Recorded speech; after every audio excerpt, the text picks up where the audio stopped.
really tall swamp plant is cowbane. This is sow thistle. It's sort of not really a thistle and it's not really a dandelion. Um, Sometimes mistaken for either. And if I broke it, it would have an oozy white sap, but I won't do that. Perhaps if it was in the vegetable garden.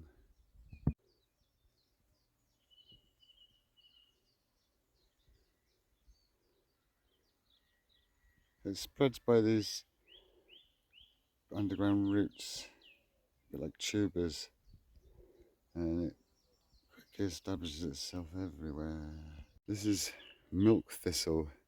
There's masses of it. It's very good for like any kind of herbal uses for increasing milk production.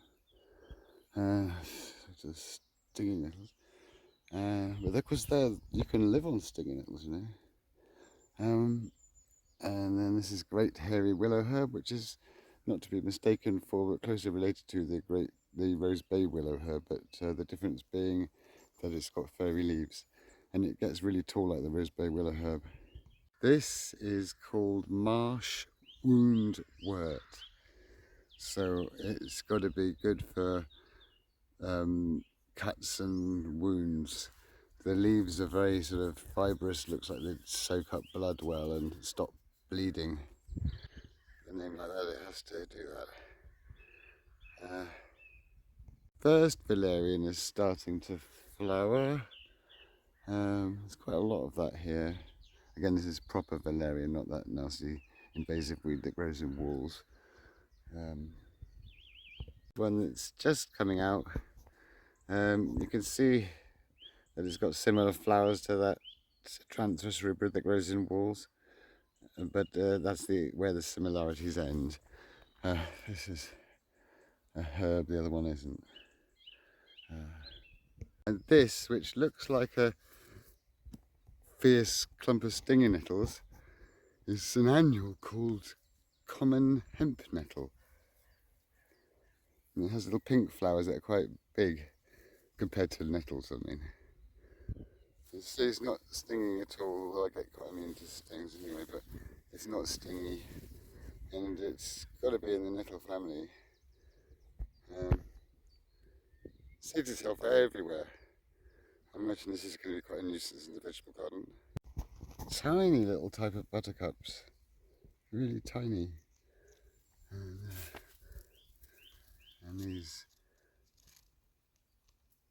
are wood ruffle bedstraw. There's lots of it. And then this is like a small willow herb, the kind of common weed on vegetable gardens. Long seed pods, little pink flowers. They only get about a foot high. Oh, and there's a Scotch thistle. Woundwort. Some kind of type of bistort. Very good for lots of things. And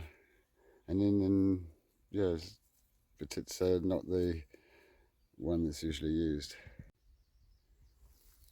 This is a milk thistle.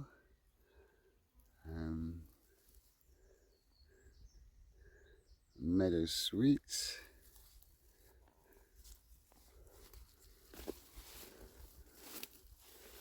Ooh. And valerian.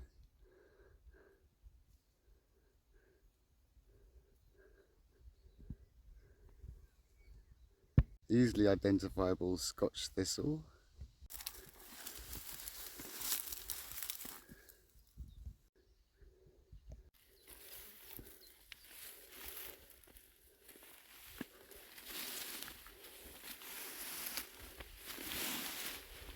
And over here, masses and masses of water mint, Mentha aquatica.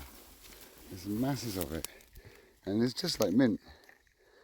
It's really good antiseptic, really nice mint tea, good for coughs and colds. It's just like ordinary mint.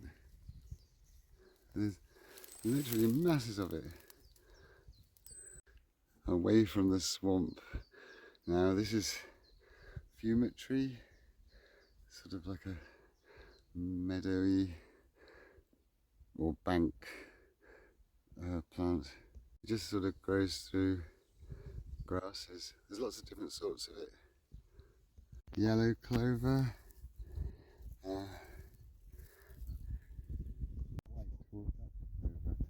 Clover is a legume, has little flowers like pea flowers, and it's often an indication of sort of not very much nutrient in the soil because they get nitrogen out of the air and store it in their roots. They're a good way of putting nitrogen in the ground, but it just sort of happened naturally. Suddenly, as these ragged robins appeared, they disappeared, and also with them the wild iris. Just wait for them to finish flowering these wild iris properly, and then I'm going to dig them up because they're a bit big for the garden area, and I've got loads of other places I can put them. They really do well in quite deep water, so they can grow into up to 3 feet depth, and they get really big, so they outcompete the garden varieties. So they're going to move everywhere else apart from here. And the dog roses are incredible, but the best view of them is from in the water. Grow right up the trees. Incredible. They don't last very long. This is a type of geranium, like a common name cranesbill. There's loads of different sorts of them. I'm not sure exactly what that one is. You see, it's like a geranium flower, and it's got like geranium leaves. The Latin name is geranium. Of course, the garden geraniums are actually, the Latin name is pelargonium. There's loads and loads of wild geraniums. See little seed pods, like a cranesbill. One little wild pear fruit there. Didn't spot that the other day. And of course the rose goes right up into the tree. This is hogweed. This is just ordinary hogweed, not the giant hogweed. It's actually a native, this one. It's related though, it's just ordinary hogweed. It's like a perennial sort of umbelliferous plant. It's really tall. It's a very good and underestimated herb. If you pick a bit and just rub it in your hands and smell it, it's a really strong smell. And it's called Herb Robert. It's another kind of geranium, Geranium robertum. And it's really good for cuts, it's sort of antiseptic. Well, all geraniums seem to be good for cuts. They've got like really sting. If you cut get like a scratch or something, it just really stings it and stops bleeding. Very, very good. In the woods, most things seem to have finished flowering. So like it comes to life in the spring more. All the speedwells are seeding, and the stitchwort's got loads of seed pods. And all these leaves of the wild daffodils and bluebells. Everything goes to the top of the canopy at this time of year. Here's hogweed when it's flowering. Willow herbs, elder.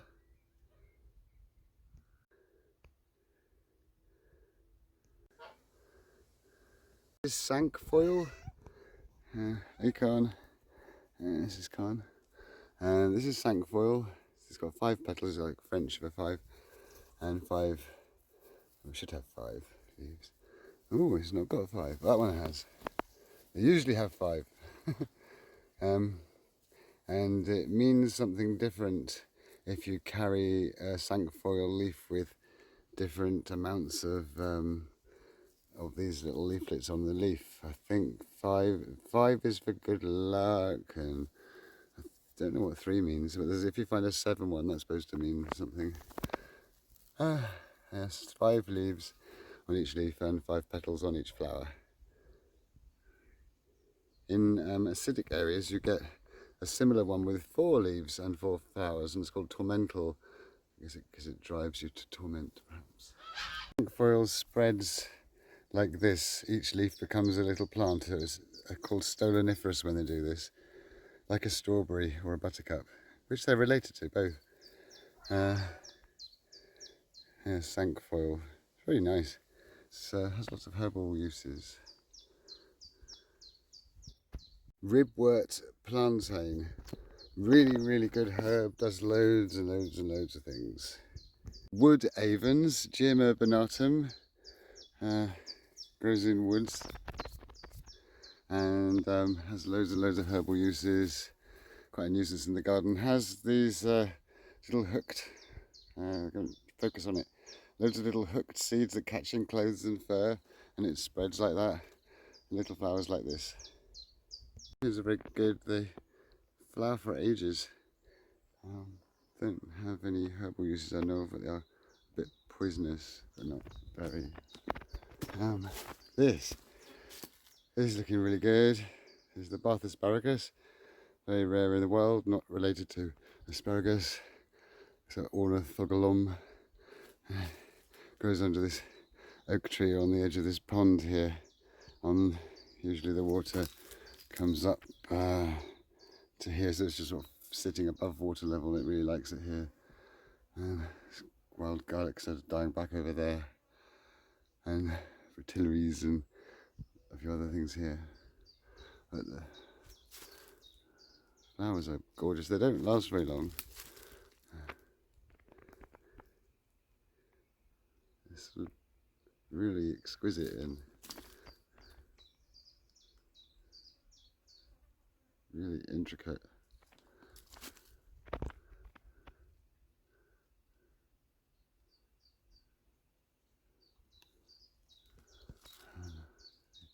Finish very quickly.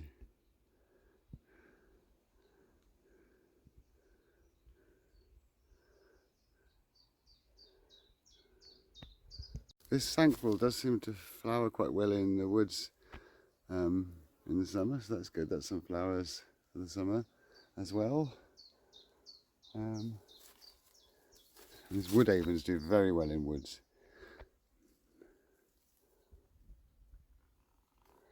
What am I looking for?